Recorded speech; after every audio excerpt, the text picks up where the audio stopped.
Olá, meu nome é Gabriela Julião, eu sou monitora de imunologia da Universidade de Cristos, tenho como orientador o professor Paulo Goberlânio e hoje nós vamos falar um pouco sobre anticorpos e antígenos. Bom, para começar, nós vamos falar um pouco sobre os linfócitos. Existem dois tipos de linfócitos, os linfócitos T e os linfócitos B.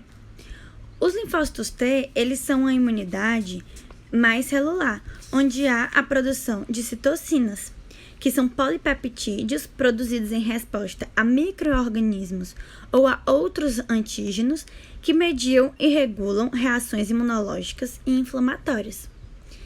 E temos também os linfócitos B, que é uma imunidade mais humoral, onde há a produção de anticorpos e imunoglobulinas, como a M, a G, a A, a D e a E.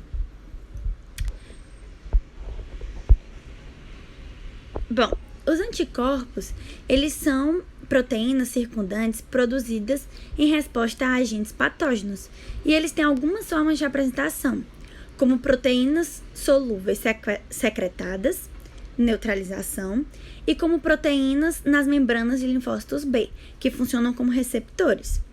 Essas proteínas solúveis secretadas, elas são linfócitos B ativados, isso é, os plasmócitos. A diferença de um plasmócito para um linfócito B é que o plasmócito, ele não fica na superfície, ele é liberado. E quando fica no linfócito B, funciona como receptor.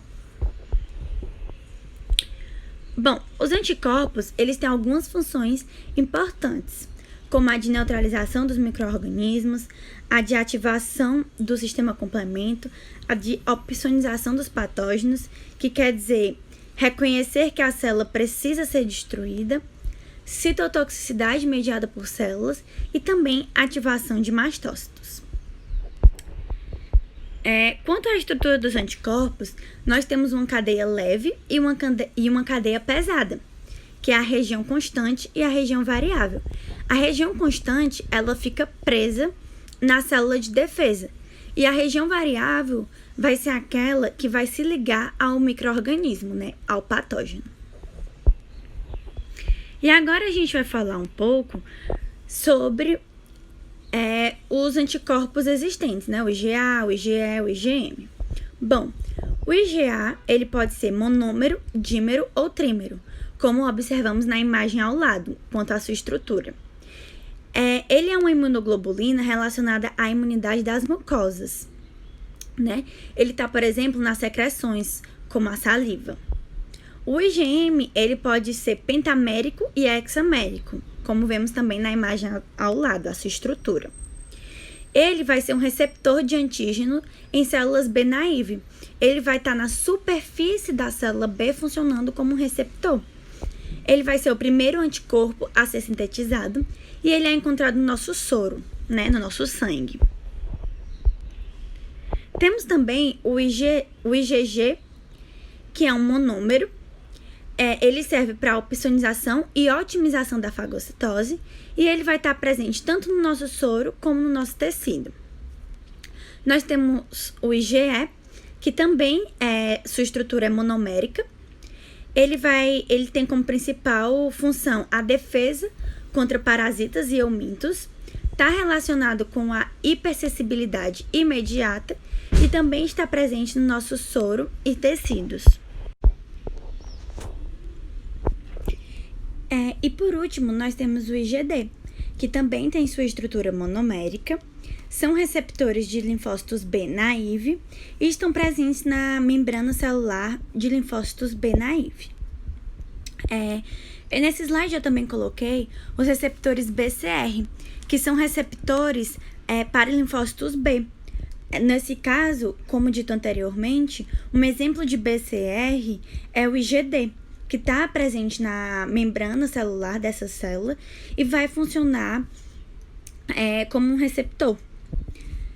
E aqui também eu coloquei o amadurecimento dos anticorpos, que começa como um pré-linfócito, depois vai ter a maturação do linfócito e por fim vai se transformar num plasmócito, que vai ser onde os anticorpos vão ser liberados. Vai ser a forma do linfócito B, onde os anticorpos serão liberados no meio. Bom, e agora falando um pouco sobre o antígeno.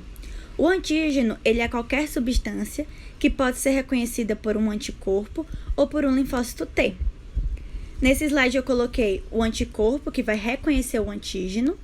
Tem os linfócitos que reconhecem o peptídeo.